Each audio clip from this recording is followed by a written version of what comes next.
Joining us now is Witt. He's a content creator at Prager University, a nonprofit that creates educational videos from a conservative viewpoint. So Will, when we talk about the idea of social media, of content creation, it's something that I know that you're very familiar with. How powerful is that in today's environment of conveying different narratives, different media stories? It's the most important thing we can do. I mean, I dropped out of school to come and work for PragerU and get on social media to try and influence people my generation because I was in college and I saw all these kids are on social media all day just reading nonsense and hearing things that are complete misinformation. And so I wanted to be out there and actually spread the information that is true and relevant. So it is incredibly important. I mean, PragerU videos, you can go to prageru.com and see all of our videos. I mean, over 3 billion views and reaching tons of young people, totally changing the conversation. It is incredibly important that we are active and trying to outmarket the left because we all know the left is very, very good at marketing.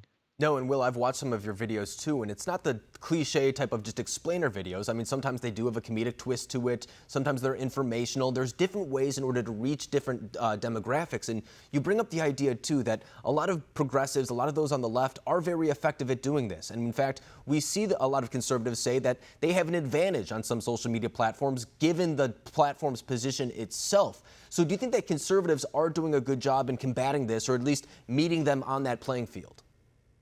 I think some organizations definitely are. I think, again, I work for PragerU, and a little biased, I think PragerU is doing a great job. Yeah. But I do think that conservatives can do a lot more. The biggest thing that is the problem is that conservatives who work in fields that are dominated by the left, like universities and Hollywood, mainstream media, are too scared to stand out and say anything. So then, of course, all these, again, young people on social media are only going to be blasted from Hollywood people who are totally leftist or mainstream media that's all left because people are too scared to speak up. So conservatives, I mean, when you see something going on in the world or something that you care about, you have to speak up or everything is just going to continue to get worse.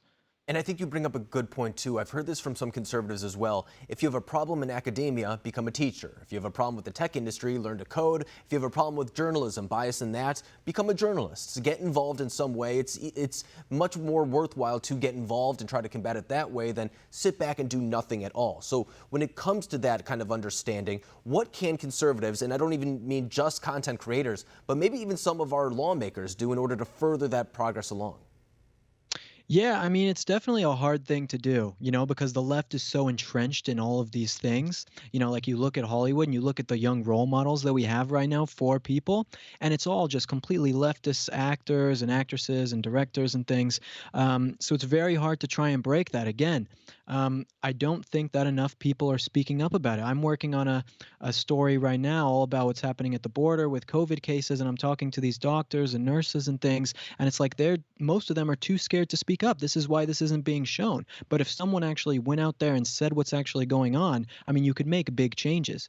But everyone's too scared to say anything. That's why conservatives lose. That's why conservatives lose all the time because we get ostracized in our communities and wherever we are because of what we believe. And I would even say that applies to some Republican leadership as well. I mean, so often, even when we talk about the current culture movement that's taking place right now, a lot of our elected leaders are silent on this front. I think that you're right, that they are scared to be criticized to some degree. And I think a lot of them, too, even though they'll speak out against it every now and then, they do strive for the acceptance of a New York Times, a Washington Post, something like that. They're never really willing to go full on board with what their constituents want. And I think that's something that is a little bit different than what a lot of Republican lawmakers want. Do you think that we do need more direction from Republican leadership? Yeah, again, PragerU is a nonprofit, but I'll speak personally myself. I definitely do think that. I think from the president as well. Something like he was in Arizona a couple weeks ago talking about, the border secure and we're building this wall. And it's like every day in California, 100,000 people are crossing over right now, And it's like people are talking and they're saying that things are going to get done, but they're not getting done at the rate that they should be. And people, a lot of Republican lawmakers and people in office right now are too weak or don't have a backbone enough to stand up and actually say something against it. And you mentioned the success of Prager University, too. And I mean, I don't have to take your word for it. The statistics are out there. The views are out there. People can go look them up for themselves and see how successful they actually are. But we talk about the idea of conservative censorship at times, or at least a bias on these tech platforms. Are you fearful that that could happen to you or PragerU?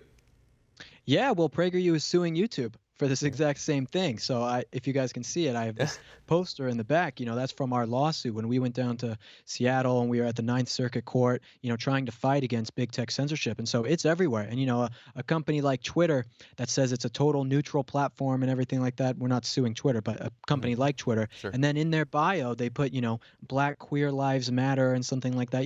Black Lives Matter, supporting the organization Black Lives Matter, which is totally leftist, wants to defund the police, things like that.